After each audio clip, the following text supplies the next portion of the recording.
You did it this week. Something small, something quiet. Nobody told you, and you didn't even feel it happen. And that's exactly why the project went to someone else. You had the better idea.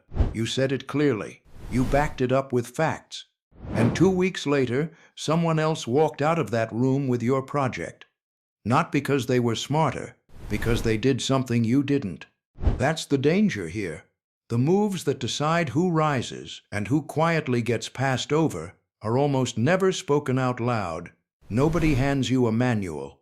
You either stumble onto them by accident, or you spend years watching people less capable than you get picked instead. This is the kind of pattern that repeats itself in every office, in every decade. The unwritten rules that separate the people who get remembered from the people who get overlooked. Not louder, not flashier, just aware of things most people never learn to see. Here's what's actually going on. Being good at your job was never the whole game. There's a second skill running underneath it. How you're perceived, how you're positioned, how you move through a room of people who are constantly, quietly judging you. And almost nobody teaches it. You weren't given a handbook for this part. Nobody sat you down and explained the moves nobody explains. So you've been guessing half the time in situations where the people around you were not guessing at all. They'd already learned the pattern, somewhere, from someone, and never thought to hand it down to you. So here's what I'm going to do. I'm going to walk you through 7 moves, counted down from 7 to 1, that quietly build a career while everyone else is busy just working hard. And I'm saving the most important one, the one that actually protects all the other 6, for the very end. Let's be clear on what's at stake. Every one of these moves, done wrong, costs you something real. A promotion, a room, a reputation you didn't even know you were losing. And every one of them, done right, moves you forward without anyone noticing you're doing it. Here's the part nobody tells you at the start. Most people think career growth is a straight line. Work hard, get noticed, get promoted. It isn't. It's a series of small, almost invisible judgments happening about you in rooms you're not in. And by the time you find out how those judgments went, it's already too late to change them. If that first line bothered you, stay with me, because the rest of this video is built exactly for that feeling. Number 7. Talk less. Watch more. Picture the new hire in her first strategy meeting. She has 3 good points. She says all 3 in the first 10 minutes. By the time the real conversation gets going, the one where decisions actually get made, she's already spoken her piece, and the room has quietly filed her as eager, not sharp. Eager. Here's the part that matters most. In every room, there's a rhythm before anyone says the thing that matters. The people who matter most in that room are usually watching, reading, waiting, and they clock who else is doing the same thing. When you fill the silence too early, you're not showing confidence. You're showing that you can't sit inside tension without needing to escape it. Think about what's happening on the other side of the table. A senior leader isn't grading you on how many ideas you throw out. They're quietly asking themselves a different question. Can this person hold back until the moment actually calls for them? Can they read a room before they try to lead it? Talking early answers that question badly, even when the content is good. And here's the part almost nobody connects. The cost isn't a bad meeting. It's slower. You get quietly labeled as someone who needs to be managed, not someone who can be trusted with weight. That label doesn't show up on a review. It shows up 6 months later, when a bigger opportunity goes to someone quieter.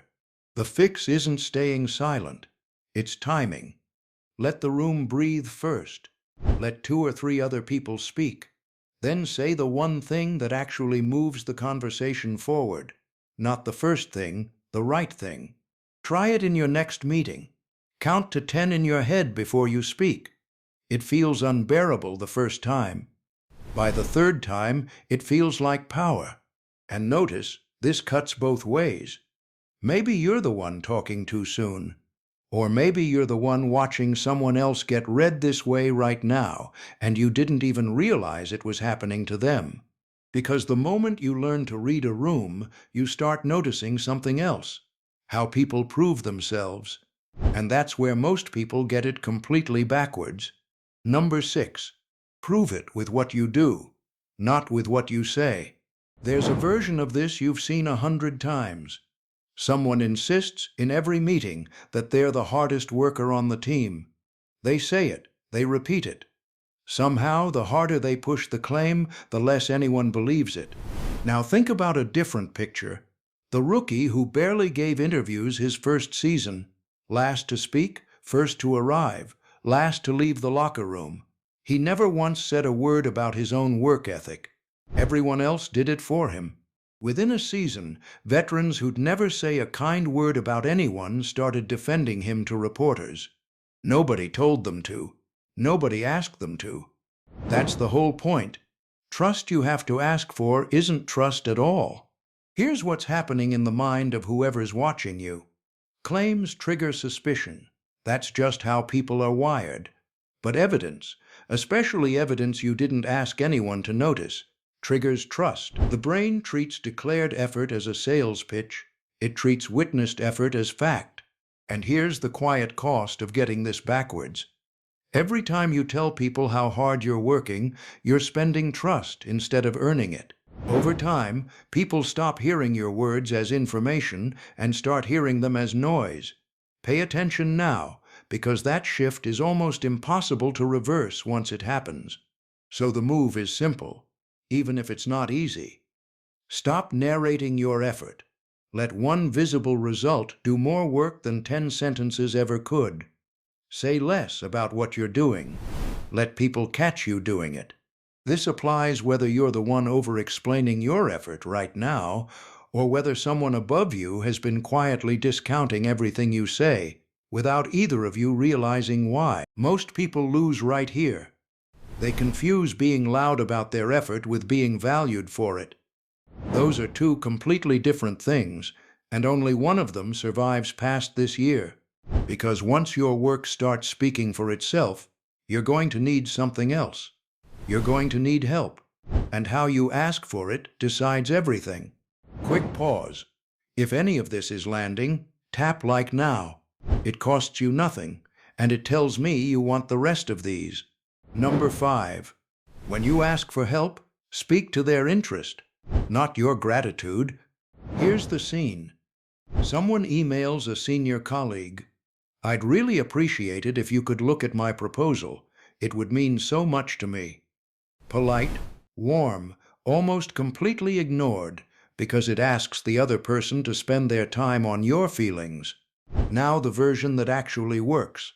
Same request, different frame. This could speed up your own launch too. Mind taking a look?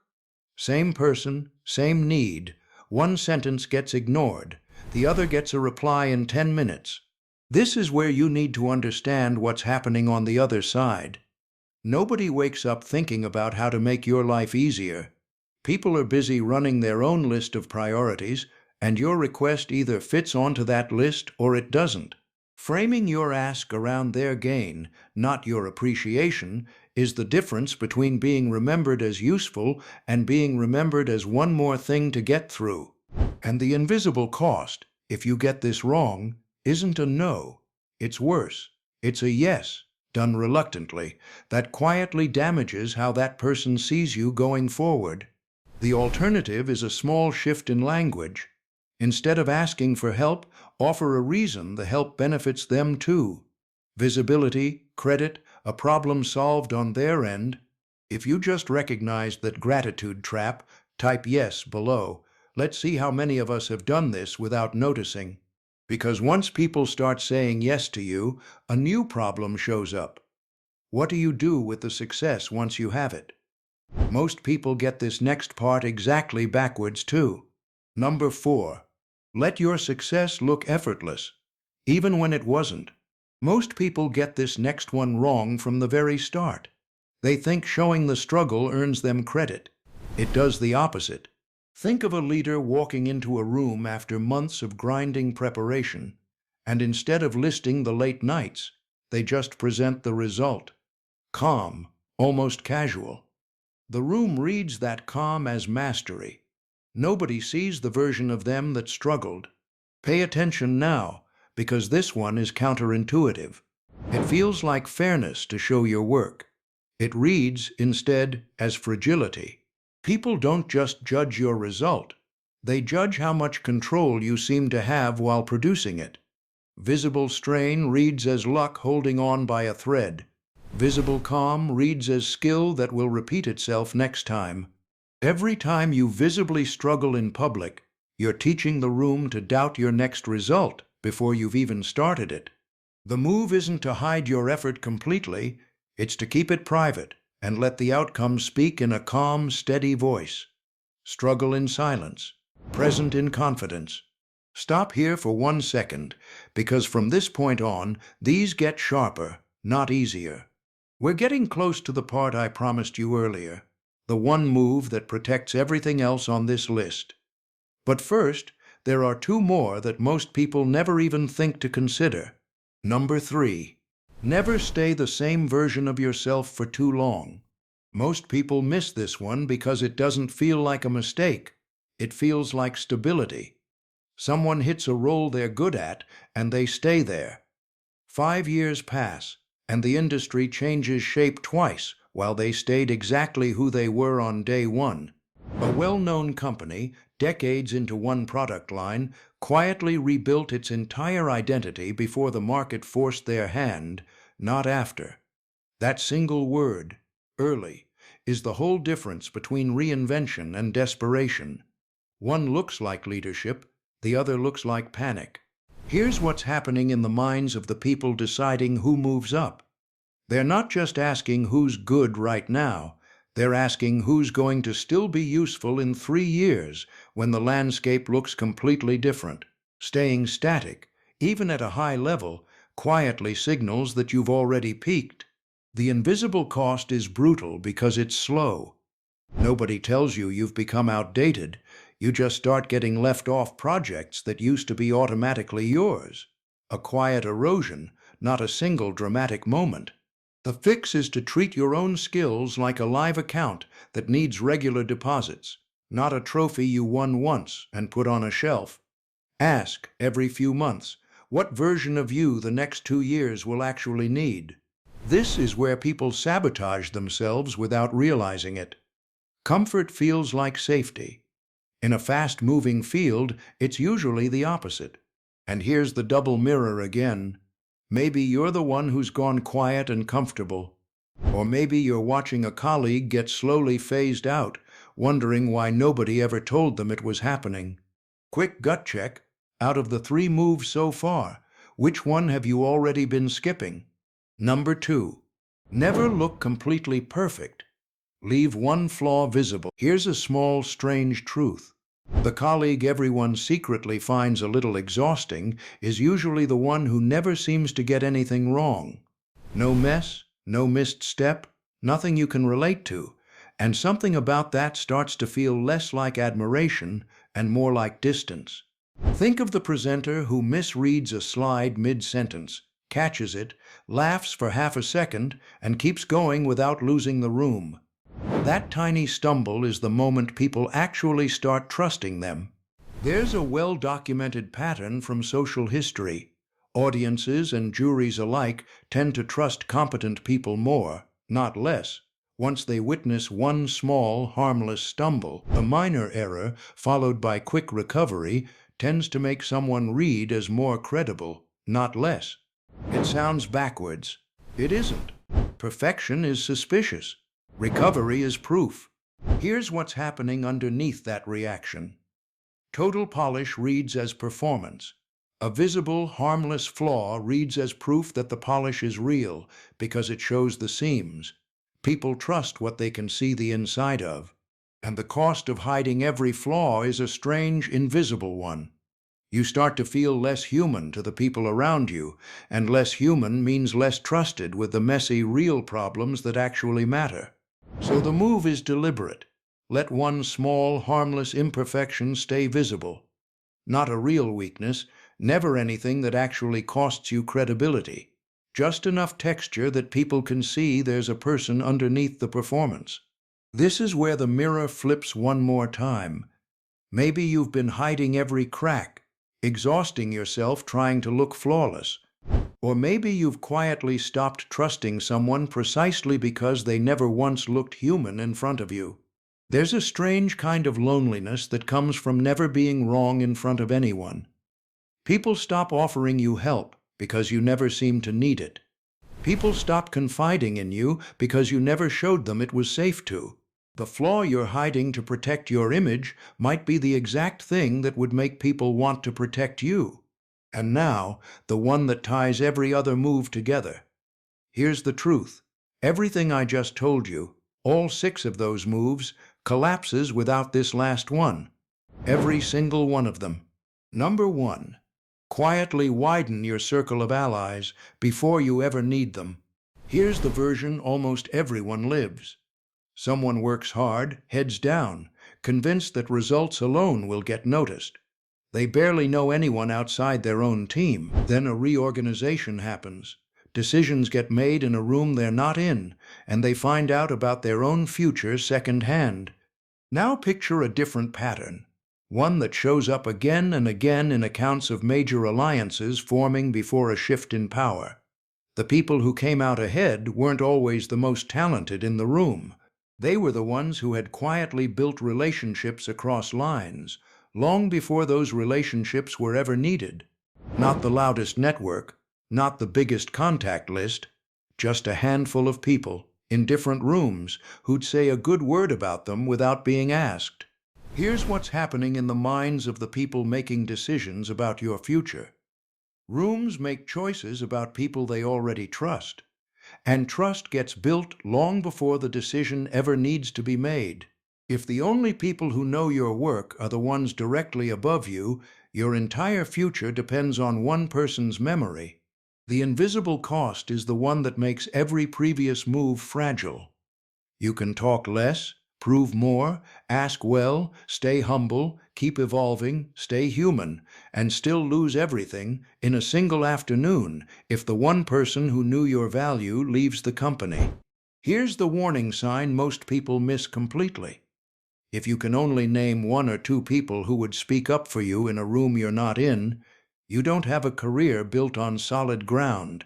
You have a career built on one person's memory, and memories are the least reliable thing in any organization.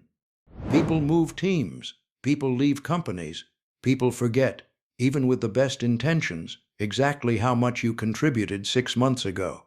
Think about it this way. Every single move on this list, the silence, the proof, the framing, the calm, the reinvention, the visible flaw, all of it happens in front of an audience.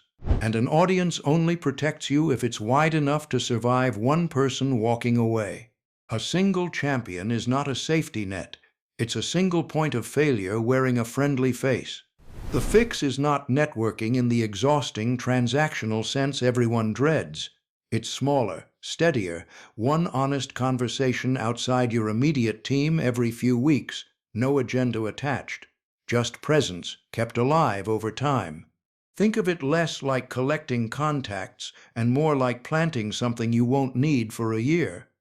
You're not asking these people for anything right now. You're just making sure they know your name, your work, your face, so that when a decision gets made in a room you're not in, at least one more voice in that room already knows who you are. And here's why this one holds up all the others. Silence protects you only if someone remembers it. Proof protects you only if someone besides your manager has seen it. Every move on this list needs a witness beyond your closest circle. And that circle only exists if you build it before the day you need it. So here's the whole shape of it, together. Watch before you speak. Let results talk instead of you. Ask in a way that serves the other person too. Wear your success lightly. Keep rebuilding who you are. Stay human on purpose. And underneath all of it, quietly, patiently, build the circle of people who'll remember you when the room changes without warning. None of these 7 moves work in isolation forever. They reinforce each other, and the seventh one is what keeps the other six from disappearing the moment you're not in the room to defend them yourself. You already know which one of these you've been skipping. You probably knew it within the first minute of this video. That's not an accident. That's the thing you came here already sensing about yourself. If any of this landed, just drop a yes in the comments and tell me which one hit hardest. 7, 2, or 1. And if you want the next layer of this, the exact words to use so that seventh circle builds itself without ever feeling forced, that's what the next video is for. Subscribe so you don't miss it. You've spent years getting good at the work. Now you know the other half of it was never a secret kept from you on purpose. It was just never written down. It is now. Go back to that meeting from the very beginning. You had the better idea. The project went to someone else. You know why now. Don't walk out of that room the same way twice. That's the real difference between the people who spend their whole career waiting to be noticed and the people who quietly build a position nobody can overlook. It was never about being the loudest person in the room. It was about understanding the room itself, what it's watching for, what it rewards, and what it quietly punishes without ever saying so out loud. You don't need all 7 perfectly, starting today. You need to stop being surprised by the ones you keep skipping. Go use it. Quietly.